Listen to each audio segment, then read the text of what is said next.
So Ever Crisis Final Fantasy VII is kind of complicated when it comes to navigating its various systems and stats and weapons and gear. And so I decided it would be a good idea to start trying to break down each of these aspects of the game to make it easy to digest, and so that we can all understand exactly what it is that these weapons that we're pulling for is providing for us in terms of progression through the game. So if you'd like to know all about weapons and what it is they actually do in Final Fantasy VII Ever Crisis, then stick around and keep on watching. So all of the weapons in Final Fantasy VII Ever Crisis give you the same things in different ways. So when you are pulling for a weapon, there are 4 main categories that you want to bear in mind to dictate whether or not you actually want that weapon or not. So I'm going to use my cloud here as an example of what these weapons actually provide. So my Murasame here is level 90, and I'll use this as an example of what each weapon provides. It provides you with statistics. So in the case of Murasame, it's giving me physical attack, magical attack, and heal in different sort of levels in comparison to other weapons. It's also providing me with a command ability, which in Murasame's case is Thunderstrike. It is also providing me with R abilities, which are passives and will need an explanation of their own. And it is also providing me with Materia slot abilities. So these will correlate with Materia that you have equipped alongside that weapon and can be gained throughout the game. But what are all of those things? So stats and abilities are pretty self-explanatory. They give you an ability to use. You can equip up to 2 weapons. It says main equipment weapons here, but it's a main equipment and a sub weapon that also provides you with a command ability. So using my hard edge here, this is providing me with armor break, but everything else that it provides me is given at halves, which is also true of sub equipment. So this can be any weapon. It doesn't have to belong to the character, whereas the abilities you have on your main equipment do have to correlate with the character so that it can give the command abilities. You can't have Cloud running around with, say, Barrett's Heavy Hauser here and taking Pyro Ball. But everything else you do get from those weapons, but at half capabilities, where you would have gotten all of those things at full capabilities if they were in your main equipment slot. So R abilities are what you really want to be looking at when it comes to your weapons. So in Murasame's case, it is boosting physical attack and lightning potency. So contrary to what you might think, this is not boosting your physical attack by 30 points and your lightning potency by 18 points as a raw stat buff. What this actually correlates to, the best way I could think to explain this is if you've played Monster Hunter before, you'll get a very, very quick impression as to what this is. If you go to your character select here, or your character screen here, and you click on R abilities, you will see a list of the abilities that you currently have equipped from your various bits of weaponry and also your gear slot, so your costume. So in this case, my physical attack is level 5. So we'll click on this and you'll see here that the points that you have create thresholds over the levels that you get, which actually give you the stats from those levels. So with my physical attack being at level 5, I'm getting plus 100 physical attack and plus 30% physical attack damage because the total points that I have from my equipment add up to 35. So my weapon, my main weapon here is giving me 30 and my costume is giving me 5. If I wanted another level, I would need another 10. So if I wanted to focus on that, I would need to change my gear here, which none of which is providing me with physical attack stat in order to get it past that threshold. So it's giving me 30 of the physical attack from my main weapon slot, but any equipment that I have from these 4 slots here is only going to give me half of that. So while we look at Hard Edge currently, because it's not max level or anything, is giving me plus 11 points of attack and plus 9 points of wind resistance. However, if we go back to the R ability slots, you'll see that instead of us getting 11 attack from it, it's actually only giving us 5, which is half rounded down. So do keep that in mind as well when you're looking at your weapons R abilities. If it's an odd number and you're using it in your like sub equipment slots, it's going to halve that rounded down, not up. So that's something you're going to want to keep in mind. But because none of my other gear has physical attack or lightning potency, I'm actually boosting attack through my other weapons instead. So my attack is level 4 and I'm getting 25 points out of it from the combination of my hard edge and also the three weapons equipped in my sub-equipment slot.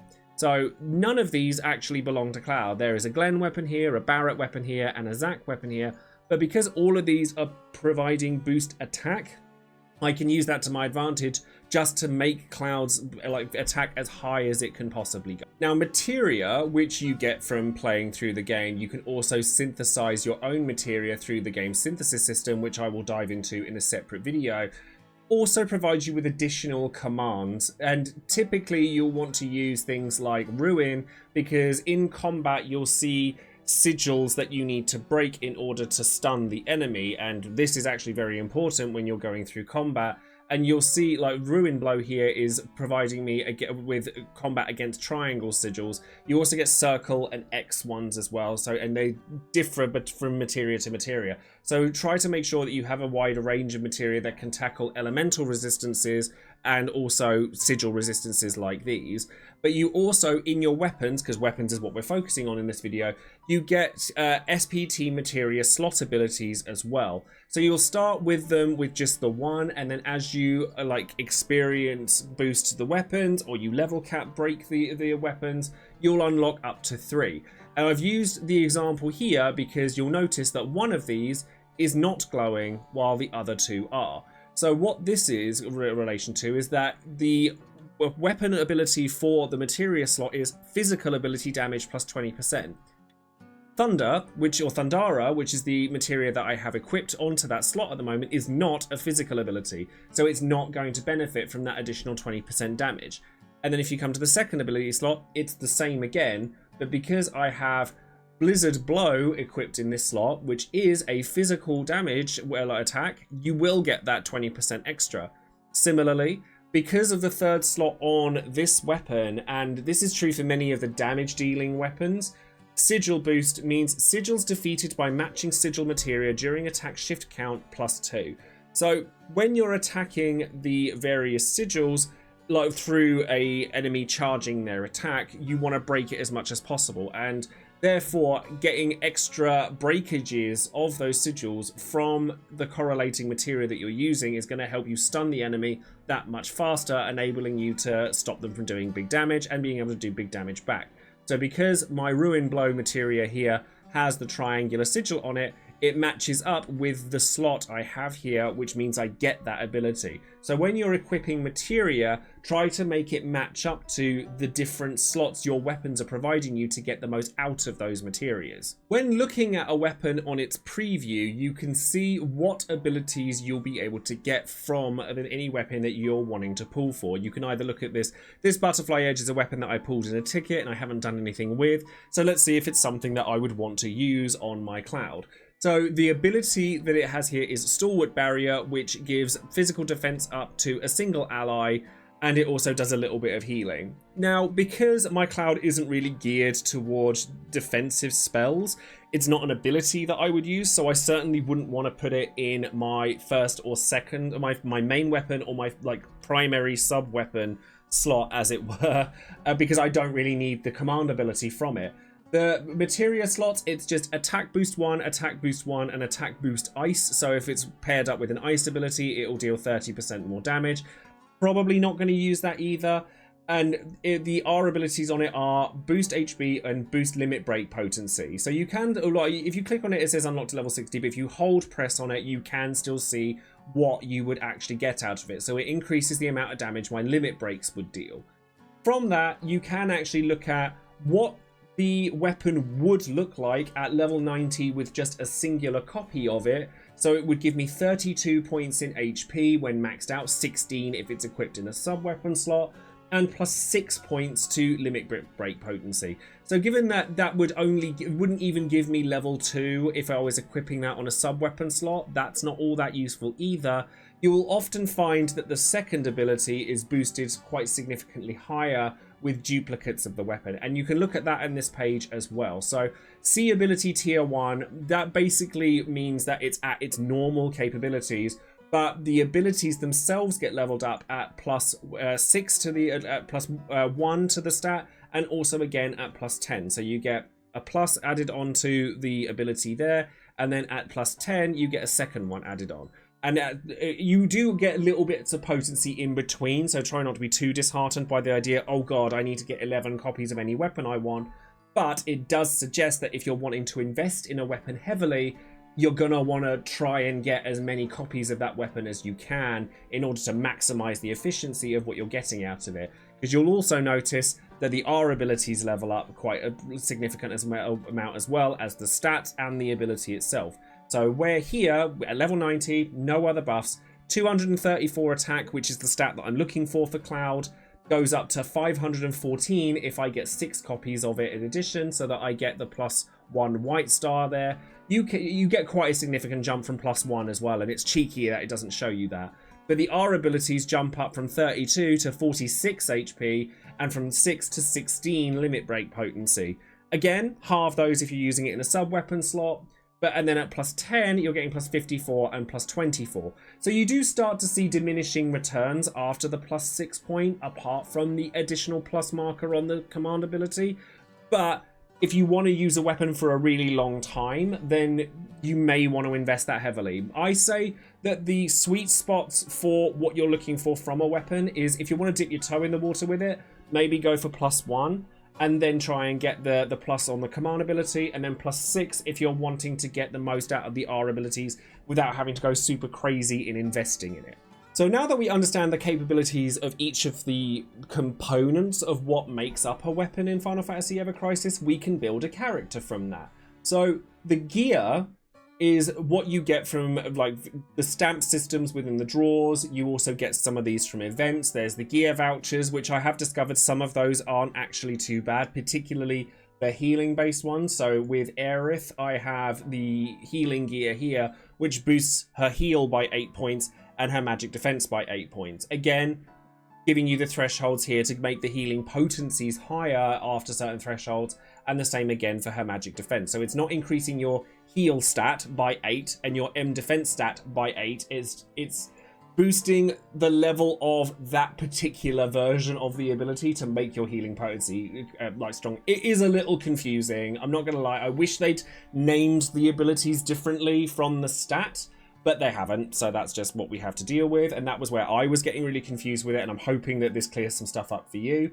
But from here, and with Cloud as an example, my R abilities are built up to try and make it so that his attack is as high as it can go. So his costume boosts his physical attack by 5 points and Levin Blade Arcanum by 10, which is a unique ability that only has 1 level and boosts your lightning damage by 35%, which correlates with Murasame, his primary weapon, and the Thunderstrike ability. So I get 35 additional percentage damage from my Thunderstrike attacks. And I have boosted my Murasame 3 times, so it's not as high as it could go from C ability tier 2, which is +6, but it's also higher than C ability tier 1. So you can see from my version of this weapon that you do get more of each R ability and stat from each overboost. It's not like a hard +1, +6. You get little bits in between. So take it as far as you're able to, basically. But looking at the R abilities of my Cloud, you can see the Levin Blade Arcanum, 10 points from the equipment, physical attack, also 5 points from the equipment. Then 30 points of physical attack from my Murasame, which is the maximum that it can come from because of the fact that it's in my main weapon slot. Lightning potency +18. If I wanted to boost it any higher, I would have to find 7 more points in lightning ability in lightning potency, which I'm probably not going to find, so I've just kind of abandoned that. Then boost attack is where all of my other sub-weapons have gone to try and get his attack as high as they can go. The rest of the stats aren't that important to me at this point in time. All I'm focusing on is damage. Whereas if we take a look at my Zack, who has a lot of HP gear and magic attack on the side, his costume is giving me 8 magic defense and 8 HP. So, and this is something you can acquire for free from the current summer event. His main equipment is the Parasol, also free to play weapon, but like having been able to clear the event, I've been able to get this to +10.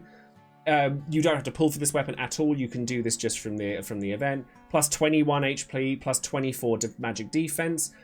So I've kind of made Zack into like a tank character where I've used a weapon to give +5 magic attack just to give him a little something on that, but I could probably change that weapon into anything else that was more magic defense HP oriented, and then the rest of his weaponry is HP boosting, so that turns him into a tank of sorts.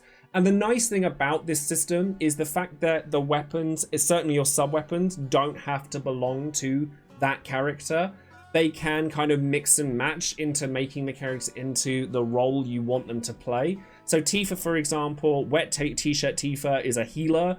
It's a healing costume that boosts her healing stats, and it does so by a little bit more than Zack's costume does because it's one you have to pull for, so it's therefore going to be a little bit better.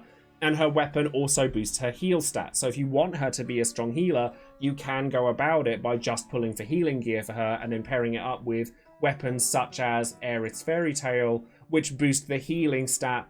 Though this weapon actually doesn't boost heal by that much, the reason you're equipping this weapon is because of the ability, which is an AoE heal. So if you went for Tifa, whose weapon is also an AoE heal, you can mix it and match it however you see fit.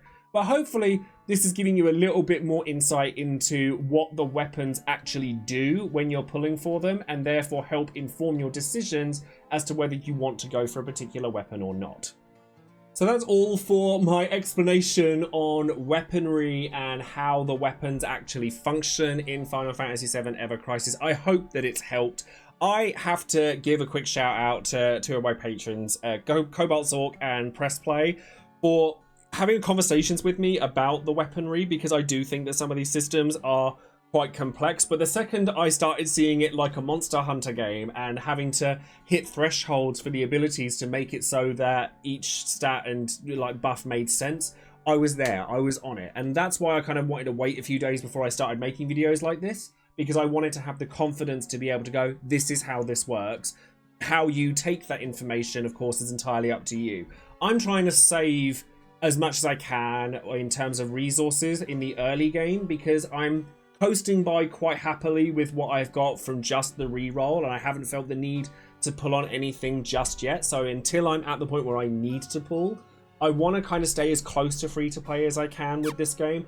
Obviously over the course of time I don't know what's going to happen with it, but I at least can inform people from a free to play perspective on how to best navigate these systems. I want to make videos on the Materia system, on combat, how you want to kind of make your character stronger in the quickest fashion possible. Let me know in the comments below what kinds of things you want to see from Ever Crisis, because there are a lot of systems here, and while I've managed to navigate a fair few of them, if you have any questions about this game in ways that you want to sort of feel a little bit less confused by it and just get stuck into the game, then please do leave a comment below.